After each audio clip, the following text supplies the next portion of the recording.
तो भाई तुम स्कूल को कैसे मैनेज कर सकते हो? स्कूल, और बस स्कूल ही नहीं होता है, स्कूल, ट्यूशन, बिजनेस और maybe if you are doing YouTube, तो इन सब चीज़ों को तुम मैनेज कैसे कर सकते हो? तो फर्स्ट थिंग फर्स्ट भाई, you need to realise that school बहुत ही ज़्यादा मैनेजेबल है। स्कूल या ट्यूशन समझ लो, बहुत ही ज़्यादा मैनेजेबल है। उनको एज अ हिंड्रेंस तुम मत लिया करो। लाइक हाँ, कभी कभी हो जाता है ऐसा, हिंड्रेंस स्कूल बन जाता है। Like most of the time as a hindrance school रहता ही है, लेकिन बहुत ही ज़्यादा at the same time school manageable भी होता है। कभी कभी हिंड्रेंस बन जाता है, कभी कभी हिंड्रेंस नहीं होता है। वो ऐसा फील आता है अंदर से कि नहीं, स्कूल हिंड्रेंस नहीं है, कम से कम टाइम तो फिल अप कर रहा है। और कभी कभी बहुत ही ज़्यादा हिंड्रेंस लगता है स्कूल, समझ रहे हो ना? तो और अगर कॉमर्स में हो, तब तो भाई स्कूल तो तुम्हारे लिए बहुत ही ज़्यादा मैनेजेबल है, हिंड्रेंस है ही नहीं वो। मेरे को अभी दिमाग में आया, कोई कोई बच्चे होते हैं क्लास 10 में जिनको, लाइक कोई कोई स्कूल में ऐसा रहता है, उनको कॉमर्स भी करना रहता है, साइंस भी करना रहता है, तब तो भाई, तब next level, I don't know उस चीज़ के बारे में, आई डोंट नो। लेकिन अगर तुम साइंस में हो या कॉमर्स में हो, जैसे कि मैं पर्सनली साइंस में हूँ, तो समझ सकते हो फिजिक्स, तो कैसे मैनेज कर सकते हो तुम? तुमको मैं एक कोट बताता हूँ by Alex Hormozi: losers define themselves by what has happened to them, and winners define themselves by what they have done for themselves. इसका मतलब क्या है कि लूजर लोग जो होते हैं वो ये बोलते हैं कि अरे मेरे साथ ये हो गया इसलिए मैं ये नहीं कर पाया, अरे मेरे साथ ये हो गया इसलिए मैं वो चीज़ अचीव नहीं कर पाया। लेकिन जो विनर्स होते हैं, अरे मेरे साथ ये चीज़ हो गया लेकिन मैंने ये किया, फिर मैंने उस चीज़ को अचीव किया। Losers define themselves by what has happened to them, but winners define themselves by by what they have done for themselves. Hopefully, I'm saying this quote correctly. तो टाइम वेस्ट नहीं करूंगा, ऑन पॉइंट में बात करता हूँ। How to manage school? First thing, priority decided. तुम्हें decide करना होगा कि भाई तुम्हारा मेन प्रायोरिटी क्या है। या स्टडी तुम्हारा मेन प्रायोरिटी है या स्कूल तुम्हारा मेन प्रायोरिटी है। पहले मैं क्या किया करता था, मैं सोचता था हाँ भाई स्टडी भी मेरा मेन प्रायोरिटी है और वर्क भी मेरा मेन प्रायोरिटी है। मैंने पहले स्कूल बोला था क्या? स्टडी भी मेरा मेन प्रायोरिटी है और वर्क भी मेरा मेन प्रायोरिटी है। लेकिन ऐसा नहीं रहना चाहिए तुम्हारा। कोई एक चीज होता है जो कि तुम्हारा टॉप मोस्ट, कोई एक चीज होता है जो कि तुम्हारा टॉप मोस्ट प्रायोरिटी होगा, उसके नीचे सब सेकंड थर्ड वैसा आएगा। तो तुमको पहले डिसाइड करना होगा भाई कि तुम्हारा मेन प्रायोरिटी कौन सा है। तुम्हारा मेन प्रायोरिटी क्या स्टडीज है या तुम्हारा बिज, तुम्हारा यूट्यूब, तुम्हारा वर्क है? तो जैसे कि मैं बोल रहा था, मैं पहले ऐसे स्टडी और वर्क को दोनों एक समान समझता कि हाँ ये मेरा फर्स्ट प्रायोरिटी है। लेकिन अभी मैंने उसको डिफ्रेंशिएट किया कि वर्क मेरा फर्स्ट प्रायोरिटी है, फिर उसके बाद स्टडी आता है। तो वर्क में मैं ज़्यादा टाइम दूंगा, जैसे कि पूरे दिन में मैं वर्क में ज़्यादा टाइम देता हूँ। जैसे कि समझ लेते 12 घंटा का, मेरे को नहीं पता, 12 घंटा का अगर मान लो दिन होता है, तो मैं हाईएस्ट 1 आवर 2 आवर स्टडी में दूंगा और वर्क में मेरा मोस्ट ऑफ द टाइम जाता है। तो वैसे भी तुमको भी डिसाइड करना होगा कि कौन सा तुम्हारा मेजर प्रायोरिटी चीज़ है। दो चीज़ को तुम एक समान नहीं मान सकते हो, डिफ्रेंशिएट तुमको करना ही करना होगा। दो नाव पे पैर रखकर तुम नहीं जा सकते हो, एक नाव में तुम्हें रहना है। अगर तुम बिज में हो, अगर तुम यूट्यूब कर रहे हो, अगर तुम्हारे पास वर्क है, तो तुमको ये चीज, ये फैक्ट ये फैक्ट जो है वो एक्सेप्ट करना होगा तुम्हें कि स्कूल में तुम, स्टडीज में तुमको एवरेज मार्क्स लाना है, क्योंकि वर्क तुम्हारा मेजर प्रायोरिटी है और तुम स्टडीज को सेकंड प्रायोरिटी में रखे हो, इसलिए तुम्हें स्टडीज में एवरेज मार्क्स लाना है। तुम स्टडीज में 90% eight the same time work में तुम 10K पर मंथ नहीं कर सकते हो। ये फैक्ट को तुमको एक्सेप्ट करना होगा, तुमको रियलाइज करना होगा कि नहीं भाई, स्टडीज में मैं एवरेज मार्क्स लाऊंगा just to make my parents happy, just to ensure that my parents doesn't yell at me for using laptop too much. इसलिए मैं स्टडी करूंगा एवरेज मार्क्स लाने के लिए, ताकि मेरी मम्मी के साथ मेरा लफड़ा ना हो जाए। एवरेज मार्क्स लाऊंगा और एट द सेम टाइम मैं बेस्ट पे ज़्यादा ध्यान दूंगा। समझ रहे हो ना क्या बोल रहा हूँ? तो ये चीज़ तुमको, ये पहला टिप हो गया। अब second tip, study focused day. ये चीज़ मैं तुम्हें बता दूँ तो तुम्हारा मतलब स्टडिंग का गेम चेंज हो जाएगा लिटरली। तुमको वरी और नहीं करना पड़ेगा कि ये चैप्टर को कैसे कंप्लीट करूँ, ये चैप्टर को कैसे कंप्लीट करूँ। मतलब ये बहुत ही ज़्यादा, जब से मेरे को पता चला है, सिलेबस मेरा यूँ ख़त्म होता है। स्टडी फोकस्ड डे, एक्सप्लेन करता हूँ मैं इसको। क्या होता है इसमें, तुम्हारे पूरे हफ्ते में तुम किसी एक दिन को चूज करोगे जिसमें तुम बस स्टडी करोगे, स्टडी में पूरा ग्राइंड करोगे। मेरे लिए वो दिन संडे है क्योंकि मेरे पापा उस दिन रहते हैं तो भाई दिखाना पड़ता है। और सारे दिन में मैं नॉर्मल बेस्ट करता हूँ, तो संडे को मैं पूरा अपना 100% देता हूँ स्टडी पे। पूरा मैं 100% देता हूँ। लाइक मैं लिख के रखता हूँ कि हाँ भाई मेरे को 3 चैप्टर आज कंप्लीट करना है। और 3 चैप्टर तो नहीं हो पाता है मोस्ट केसेस में, हाईएस्ट 2 चैप्टर हो पाता है। लेकिन समटाइम्स आई कैन, समटाइम्स ऐसा होता है कि मैं 4 चैप्टर कंप्लीट कर लेता हूँ। This is the thing. और मेरे दिमाग में अभी आया है कि चैप्टर कंप्लीट करना, तुम्हें ऐसा नहीं रखना चाहिए कि हाँ भाई मेरे को वर्ड टू वर्ड सब कुछ कंप्लीट करना है। नो, चैप्टर असली में कंप्लीट एग्जाम के पहले होता है। एग्जाम के एक दिन पहले एक्चुअल में चैप्टर कंप्लीट होता है। बस as a overview, like as एकदम भी ओवरव्यू चैप्टर को रीड नहीं करना है तुम्हें, लर्न कर लेना। और कभी कभी होता है कि तुम बहुत ही ज़्यादा यू नो बहुत ही ज़्यादा हार्डवर्क दे रहे हो एक चैप्टर में।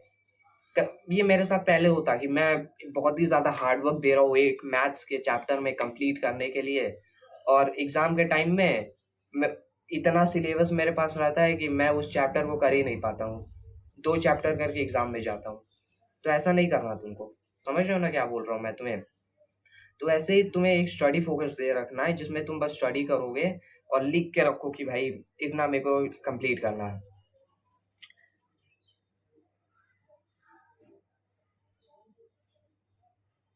तो my third tip, how I go for studying and work. तो मैं इसको बहुत ही अच्छे से एक्सप्लेन करता हूँ कि मैं कैसे स्टडी करता हूँ, मैं कैसे वर्क करता हूँ। संडे को मेरा स्टडी फोकस डे रहता है। मैं पूरा अपना डेडिकेशन पुट करता हूँ स्टडी पे। ऐसा नहीं है कि स्टडी फोकस डे में हम वर्क नहीं कर सकते, हाँ थोड़ा बहुत वर्क रहता है मेरा, लेकिन मेरा दिमाग में मेन, देखो स्टडी फोकस डे में मेरा मेन प्रायोरिटी स्टडी बन जाता है। ठीक है, ऐसा नहीं है कि मैं स्टडी फोकस डे में वर्क नहीं करता हूँ, करता हूँ भाई। लूम भेजता हूँ, वीडियो कभी कभी रिकॉर्ड कर लेता हूँ। नहीं, वीडियो कभी रिकॉर्ड नहीं किया मैंने। थोड़ा सा वर्क कर लेता हूँ कभी कभी, लेकिन मेरा प्रायोरिटी ऐसा रहता है कि मेरा प्रायोरिटी पहला स्टडी रहता है कि हाँ, मेरे दिमाग में रहता है कि हाँ मेरे को आज 3 चैप्टर कंप्लीट करना ही करना है। उसके बाद मेरा वर्क रहता है। तो फिर मंडे से सैटरडे मैं मैथ्स करता हूँ बस। और कभी कभी ऐसा होता है कि किसी किसी मान लो मंडे को, ट्यूसडे को या वेडनेसडे को कभी मैं मतलब स्टडी को छूता ही नहीं हूँ। कभी कभी ऐसा हो जाता है क्योंकि कभी कभी वर्क इतना आ जाता है, वीडियो एडिटिंग इतना हो जाता है कि कभी कभी वर्क मैं नहीं कर पाता हूँ। दैट्स फाइन, क्योंकि संडे को पूरा मैंने ग्राइंड किया हुआ है स्टडी पे। और मंडे से सैटरडे मैं पूरा मैथ्स पे फोकस करता हूँ। मतलब फोकस क्या है, 1 घंटा मैं मैथ्स में देता हूँ मंडे से फ्राइडे, मंडे से सैटरडे। और कभी कभी ऐसा हो जाता है कि मेरे को मंडे से सैटरडे के बीच कुछ प्रोजेक्ट भी करना रहता है। On the top of that कुछ नोट्स भी लिखना रहता है। कभी कभी कुछ हो जाता है, टेस्ट है तो कोई एक चैप्टर भी मेरे को पढ़ना रहता है। तो कभी कभी मंडे से सैटरडे के बीच वैसा हो जाता है। Fourth tip, have motivation for studying. अब जैसे कि तुम्हारा वर्क है तो उसके लिए तुम्हें मोटिवेशन नहीं चाहिए ऑफ कोर्स, क्योंकि you know why you are working. और मतलब ये ऐसा चीज है कि the thing that you really want, you don't need motivation for it. लेकिन study, you don't like to study, right? तो उसके लिए तुम्हें मोटिवेशन चाहिए होगा। तो मेरे लिए सबसे बड़ा मोटिवेशन है कि I study because when my mom mocks me because of using laptop or those kind of things too much, I can proudly say to my mom that marks अच्छा आ रहा है ना, बस। Like this is why I literally study. This is the motivation for me to study। वैसे ही तुम्हें अपने phone में notes होता है ना, नोट्स में लिख के रखना है कि तुम्हारा क्या रीज़न है स्टडिंग के लिए, क्या मोटिवेशन है, कि जब तुम्हारा स्टडी फ़ोकस डे हो तो तुम उसको उस चीज़ को देख पाओ और देख के तुम्हारे अंदर मोटिवेशन आए। और कभी-कभी ऐसा हो जाता है ना स्टडी फ़ोकस डे में कि तुमको अंदर से मन नहीं करता स्टडी करने का, कुछ रीज़न से। ऐसा मेरे को भी होता है। तो उस दिन में तुमको अब पूरा मतलब डेविड गॉगिंस का प्रिंसिपल तुमको याद करना है, अपना नोट्स देखना है, क्यों तुम स्टडी कर रहे हो, और बस तुमको कंप्लीट करना है। जो 3 चैप्टर हुआ, कुछ भी हुआ, तुम्हें कंप्लीट करना है जैसे तैसे। तो इसलिए स्टडी मोटिवेशन तुम्हें साथ में रखना है।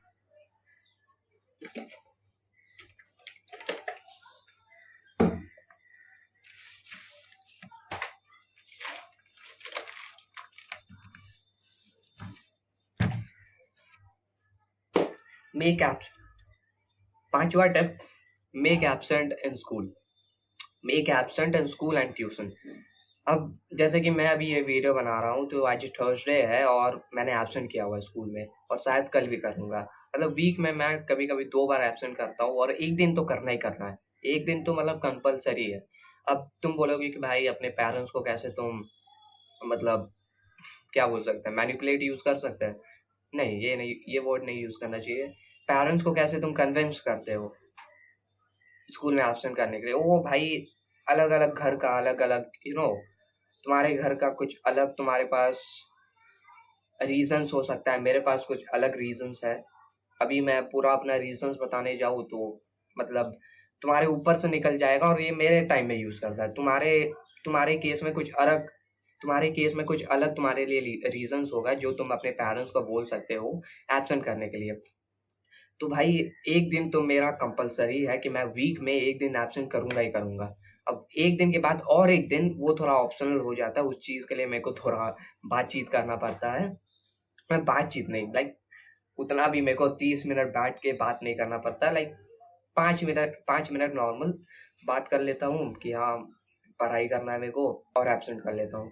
तो ऐसे तुमको वीक में। और ट्यूशन भाई इसको भी तुम्हें अपने हिसाब से मैनेज करना है कि तुम्हारा ट्यूशन कैसा है। जैसे कि मेरा एक ट्यूशन है, उसमें मैं जाऊँ या ना जाऊँ लिटरली फ़र्क नहीं पड़ता है, और टीचर उसका इतना अच्छा है कि like if my mom calls, अगर मेरी मम्मी कॉल करती है ट्यूशन में तो ही भी लाइक या लाइक मेरी मम्मी पूछती है कि हाँ स्टडी कैसा चल रहा है, और ही भी लाइक या don't don't worry about it, your kid is studying very well.